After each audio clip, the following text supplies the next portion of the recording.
What is Bitcoin? You know, I've been bouncing around these videos on YouTube and I can't seem to find one video that isn't kind of overly edited or has a whiteboard or, just seems to be making things really complex around Bitcoin, how it came to be, why these billionaires are starting to adopt Bitcoin, why we're seeing companies converting their treasuries to Bitcoin. It seems to be gaining a lot of momentum, especially with players like PayPal and Cash App making Bitcoin so much more accessible to the masses. Let's simplify it. No fancy editing, no robotic tonnage. Let's just get right into the video. Why is there seashells, gold nuggets, a big silver bar, bunch of paper currency over here? This is studio money. I wouldn't have that much fiat, just for the record. Looks pretty realistic though, but studio money. This is a Morgan silver dollar, which is our old silver dollar, and this is our old $20 gold piece, a St. Gaudens gold piece with 1 ounce of gold in it.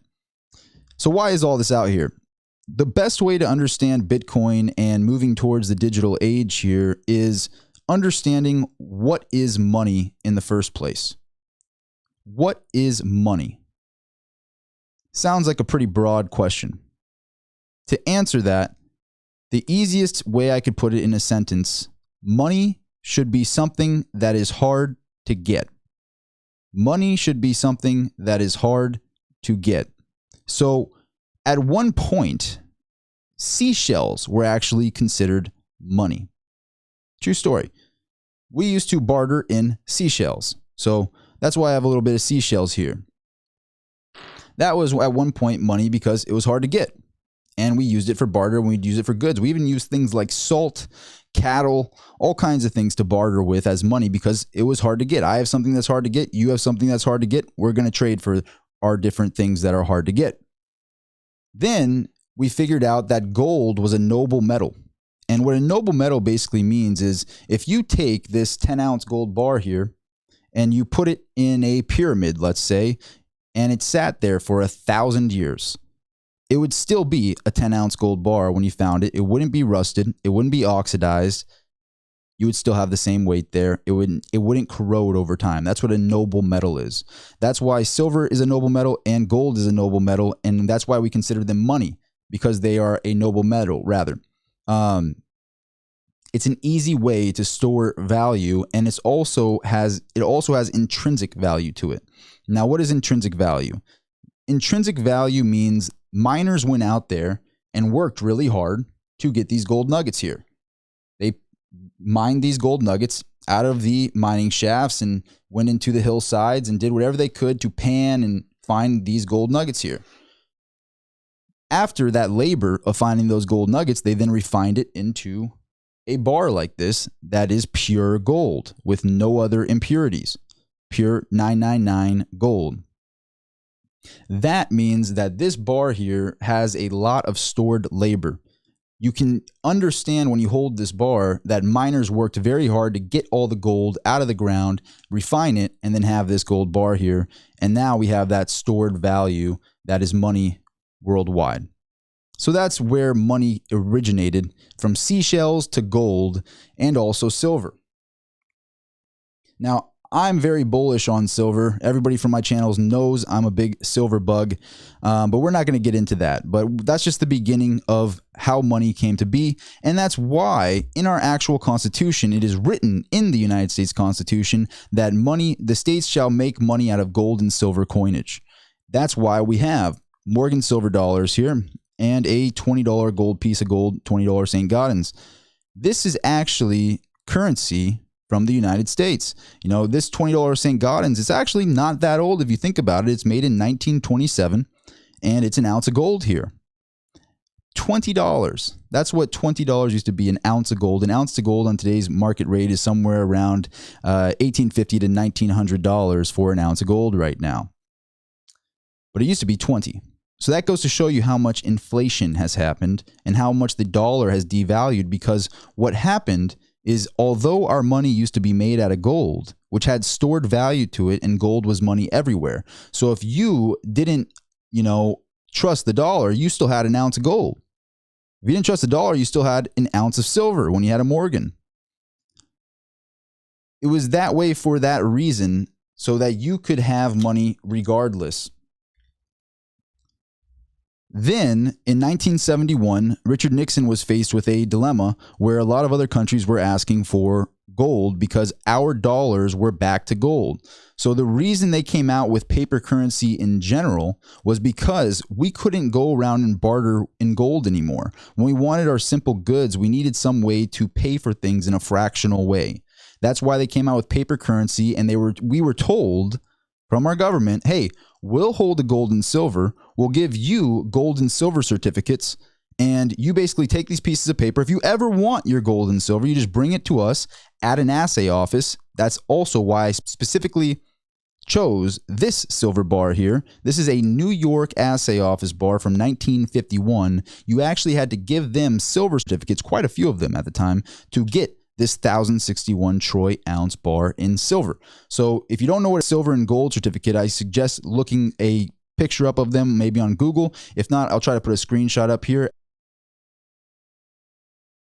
as well as maybe a screenshot of this hallmark here so you can see that this is stamped 1951.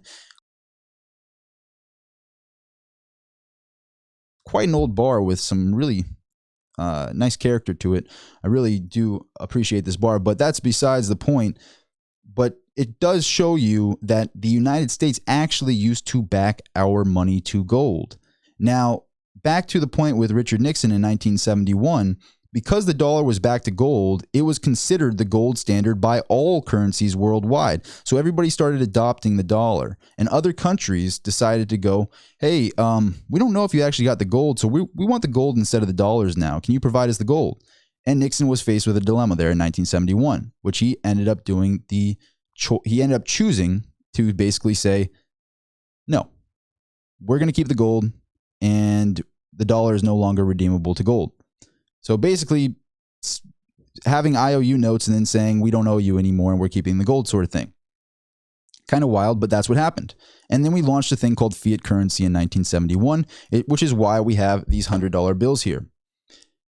It's odd because back in the 30s, we had $500 notes, $1,000 notes, $10,000 notes, even $100,000 notes, gold certificates. But now, when the money's been more diluted than ever before, we have these only $100 bills. We have no higher denomination than $100 bills. It is quite a chore for the tellers to count these out to the point where we need machines, where it might be even easier to just weigh the money and see how much the money weighs, because it is getting to be kind of like those building blocks when you would see other countries kind of go through a hyperinflation type situation where these hundreds turn into building blocks. The interesting aspect of all of that, and the reason I went through all of how money came to be and how we came to have this paper currency, was to kind of show you just how much it's evolved in a very odd way. The dollar has been so diluted that nobody can really tell you how many dollars are even in existence anymore. When you had gold, you at least knew there was a finite amount of it, or a somewhat finite amount of it. It was hard to get, and you could store that value and trust that you had an ounce of gold there. Now, we have to trust that these IOU notes that are back to nothing but debt are considered money, that this is money here. They have printed, in 2020, they have roughly printed gold's entire market cap in 1 year. So gold's market cap is somewhere between 8 and 10 trillion. They have printed that roughly in 1 year in 2020, so the dollar has become dramatically diluted. I hope that these kind of actual visual representations of what money used to be and how it has come to be these stacks of $100 bills here kind of brings it into perspective for you, because I didn't see any videos that really gave you an actual reference to go by with examples like this. But now let's get into the real information. So what most people don't seem to, at least as a whole, haven't really understood just yet, is that when we say printing cash, when we say, poof pal over at the Fed is making more cash, they are not technically printing this cash on these pieces of paper that we call $100 bills like this. They are actually digitally injecting it into the economy for the most part. Actually, more than 90% of money is already digital. So when you go to your bank and you go to, let's say, one of your commercial banks, and you see, or you even just look on your app on your phone and you pull up on your phone how much money is in your bank account. You see a digital number there, but is that money there? It's not backed to any blockchain. It's just a digital number on a screen. What's interesting enough is those banks can take your money because it isn't a reserve bank. A reserve bank is something where you give them 100,000, they have to hold 100,000 in the vault, and you actually end up having to pay them because they're storing your money and doing nothing with it. With commercial banks, they take your money in, they can give out loans at will because the interest rates are at 0% right now. So they can multiply your money. If you give them 1,000, they could turn it into 10,000 in loans if they want to. They can invest your money at will, and they pay you a fraction of a percentage in interest, which is pretty much next to nothing on the interest. But the key point is that more than 90% of this money is already digital. Not only that, but it is simply a number on a screen. If every single person went to the commercial banks and asked for their money back, they wouldn't be able to provide it because it's invested and it's been given out as loans. It's very interesting how the fractional reserve banking system actually has come to be, and now that it has no limit. They used to have to keep 10% in the vault. Now they can give out loans at will. But that just goes over just how digitalized we've become. And as we've become digitalized, we really have very little checks and balances. There is no open ledger of all the dollars moving around. They don't have exact figures of dollars that are being moved to the penny. We only have rough figures. And so how Bitcoin came to be is this is an open ledger where people can see all the transactions in a public way, except we don't know whose wallet is whose. We just can see the transactions and we can see everything listed on the ledger. Now, Bitcoin actually ends at 21 million Bitcoins. So the way that Bitcoin came to existence was understanding that this is starting to not make too much sense. These $100 bills are not making too much sense, and the governments are not going back to what we had always considered money, which is silver and gold. So what do we do in this situation? What actually happens? That's how Bitcoin came to be. Bitcoin came to be because there was a lack of trust in the monetary system and the direction that it was going. And now we are in a situation where it's not making too much sense to keep using $100 bills as we keep diluting the dollar. Eventually, it is going to not make sense to be using pieces of paper for our currency. Actually, we already use more than 90%, as I just said a little bit ago, is already digital. Whether we're using Venmo or PayPal or Cash App, we're already digital. It's just a matter of time before this slowly goes out of existence and into a digital world, which is why they are calling out for CBDCs, and that's basically a central bank digital currency, which is basically fiat money digital. Again, none of this money is backed to anything. It's not backed to any gold. It is notes of debt and back to debt. And they continue to print these. Again, they printed gold's entire market cap in 2020. So you could imagine how much it's going to cost and how basically we're going to start paying things. If we keep using cash, it's really just not going to make sense. So that's the next step, is understanding that we are inevitably going digital and pretty much already are digital. Let me put this down here. And now we'll get into the information on Bitcoin.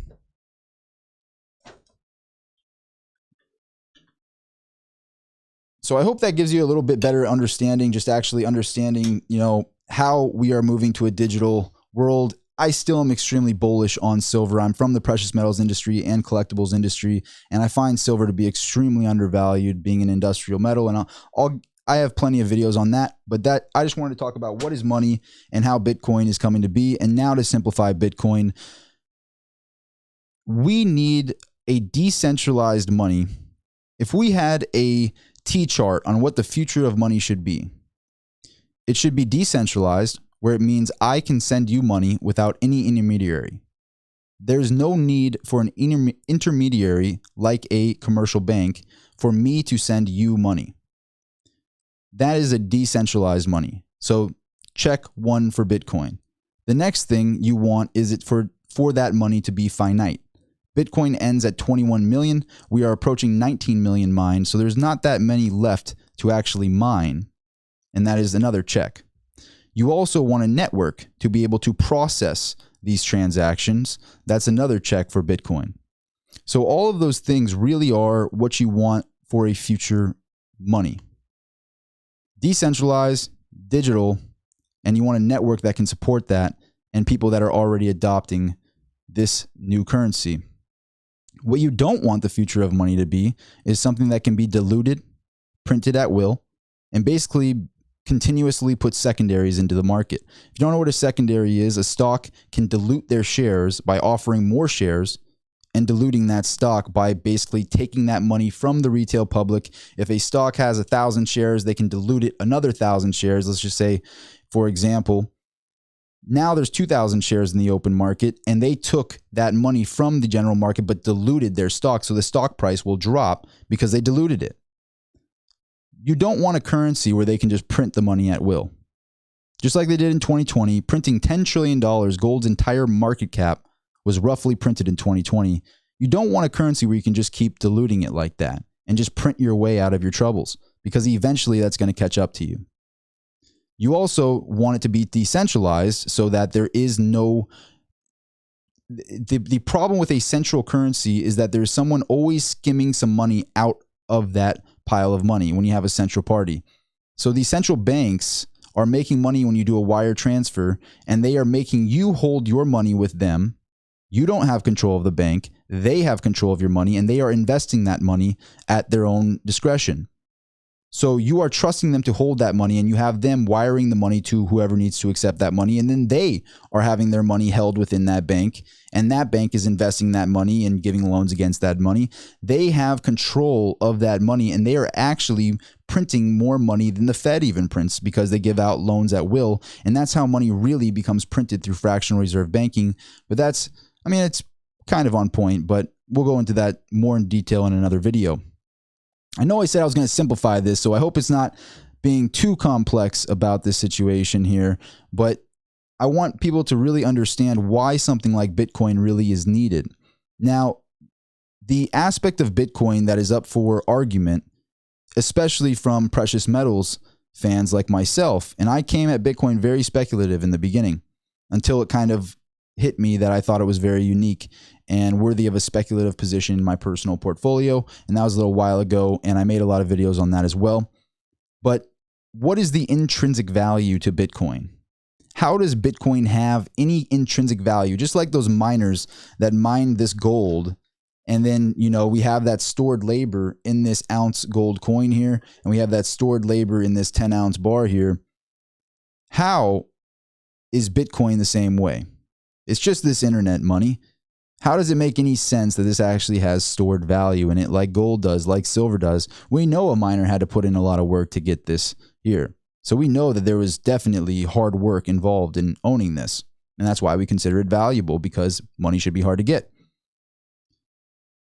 I disagree with Peter Schiff and a lot of the gold bugs that say that there's no intrinsic value to Bitcoin, because it does have intrinsic value, in my personal opinion. The reason for that is you have a network. So you have a certain amount. You have 21 million of these Bitcoins, and it takes a lot of computing power and a lot of electrical power to make one of these Bitcoins. So those are the costs to make a Bitcoin, where a Bitcoin costs thousands and thousands of dollars just to make one. So there is an intrinsic value just in the computational cost and the electrical cost to make a Bitcoin. But still, you ask yourself and you go, well, yeah, I get it, but it's still just a digital algorithm. Why do I consider this to be money? It ends at 21 million. There won't be any more after 21 million, period. It can divide, but 21 million is the finite end number for Bitcoin. Now, the way that I look at it that makes it so interesting to me is, just like we considered seashells money, or we considered gold money, or we considered silver money, due to it being a stored value, companies and individuals can consider Bitcoin to be a stored value, because there is a limited amount of it. And realistically, humans can consider money whatever they consider to be valuable and hard to get. So if I ask you right now, go get me a Bitcoin. Go ahead, go get me a Bitcoin. It's easy, right? Just go get it like it's a gallon of milk at the grocery store. Just go get me a Bitcoin.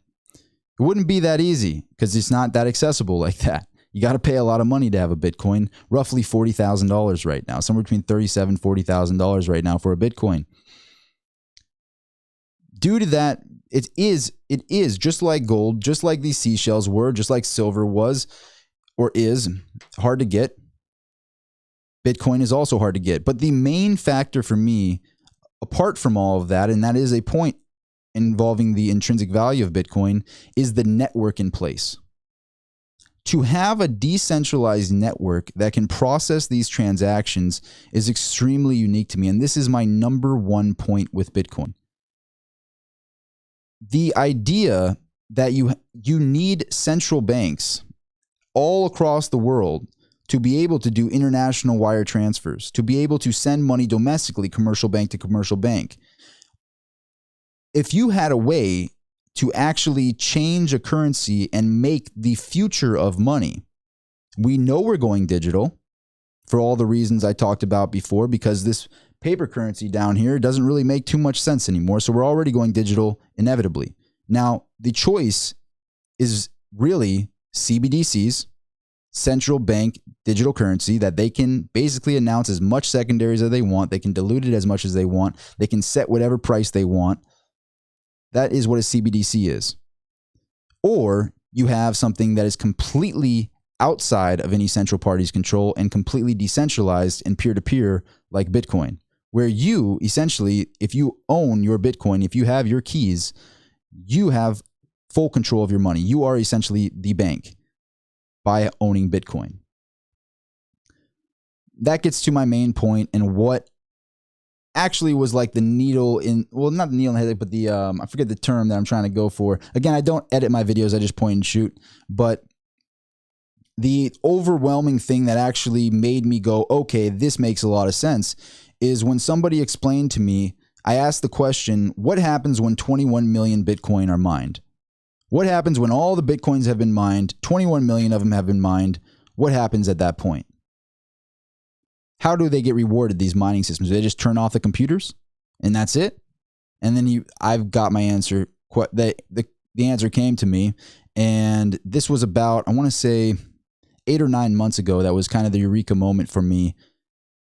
This individual said no.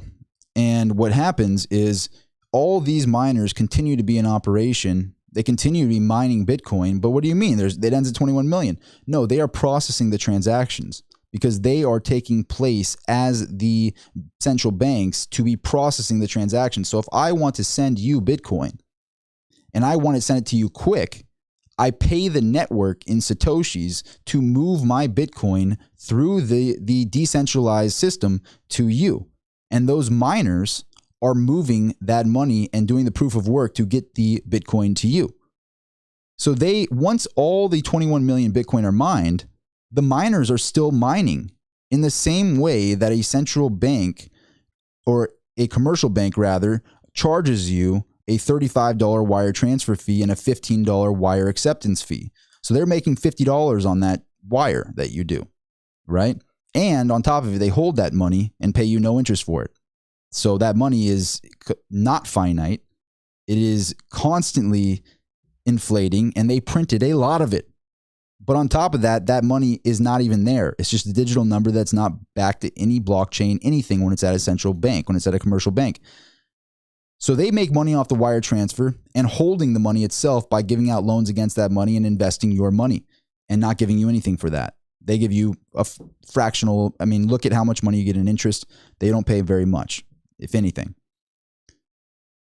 A transaction in Bitcoin, however, is an open ledger where people can see the ledgers, but they don't know who is who. It just is numbers. But you can see how many Bitcoin are in each wallet and how much has been moved each day. It is all perfectly decentralized, but also the ledger is public where you can see the transactions in Bitcoin, which is pretty brilliant. It's pretty brilliant. But the overwhelming, and this is finally I'm going to get to this point, is rather than paying the commercial banks the wire transfer fee, you are paying the network of computers worldwide. So why can you not just replace Bitcoin with another Bitcoin? And this is the argument of Peter Schiff and a lot of other anti-Bitcoin individuals, is you don't have a network. If you told a gold miner and you said, hey, gold miner, go mine me, I want you to mine me nickel and zinc. No more mining gold. I want you to mine nickel and zinc for me. The gold miner would say, no, I mine gold. I get paid way more money in gold. That'd be foolish for me to change the metal that I mine. You're not paying me nearly as much for those metals. And that's the same thing that's going on with Bitcoin. The network is unlike any other crypto. And to put it into perspective, the entire $1 trillion roughly cryptocurrency space, the majority of it is Bitcoin on the market cap. So the entire market cap of the thousands of cryptos out there, all the altcoins, Bitcoin holds roughly 800 billion of that. So somewhere between 75 and 80% is Bitcoin on that market cap. That means that the most powerful blockchain is Bitcoin by a landslide. The larger the blockchain, the more transactions you have, the much more strong blockchain. Not only that, but you have the network. You can't just come out with a coin overnight and build a worldwide network to be there to process the transactions and that are willing to spend that electrical cost, to have the computers there and to do all of that labor to move the transactions around so that they can get rewarded in Satoshis. So just like you pay a commercial bank $35 to wire somebody money, you pay the network in Satoshis to move your Bitcoin. And you can actually pay that network more money to get it there instantaneously versus if you wanted it to get there you didn't care if it got there within a day. So if you wanted something, if I wanted to send somebody 100,000 worth of Bitcoin and I wanted it to get to them very fast, that wire transfer, I can actually pay more money. So instead of paying maybe a $35 wire transfer, I can pay a $100 one and get it there instantaneously. Or I can choose to not pay very much and I could pay a very small amount, much less than a commercial bank would charge me. And I stored that money and I had full control of that money and I knew it was there no matter what. That is the big underlying factor of decentralized money. When you give your money to a bank, when you give your money to a commercial bank, that money isn't really there. This is not a reserve bank. A reserve bank holds the money in the vault, and if you give them 100,000, they have 100,000. If you give a commercial bank 100,000, that is not a reserve bank because the reserve banks pretty much don't really even exist very much anymore. But if you have it in a regular commercial bank, that money then goes into their system. They can give out unlimited loans on that money, and they invest your money and don't give you anything for investing it. So you give them free loans. And I don't know about you, but I would love a loan for a fraction of a percent annually. Be a very nice loan. I don't know about you, but these banks get a great loan plan from the general public. That to me is the reason why Bitcoin exists and how, just to simplify Bitcoin's existence. And what is so unique is seeing companies start converting their treasuries to Bitcoin. When you see Michael Saylor converting his treasury of over $1 billion to Bitcoin, if that continues, that trend continues, you can basically create a new currency. The people who are in control of what the next currency could be really are the companies and what they decide to do with their treasuries. And the institutions, if they decide to put a bit of money in emerging markets like Bitcoin, it could very easily get adopted in that way. And it seems to be really gaining a lot of momentum. And realistically, when you understand the choices are between a CBDC, which is inevitable, we're going digital. It really is inevitable. I mean, it's my opinion that we're going digital and it's inevitable, but it seems very, very, very likely that we're going digital. Personally, I would rather have a system that I know cannot have any more secondaries. It ends at 21 million. When I have my Bitcoin, I actually control my Bitcoin. When I see my ledger, when I see how much I have in my Bitcoin balance, I actually have control of that money. I am the bank. Nobody is investing my Bitcoin. My Bitcoin are there and nobody is investing it. Nobody is playing with my money.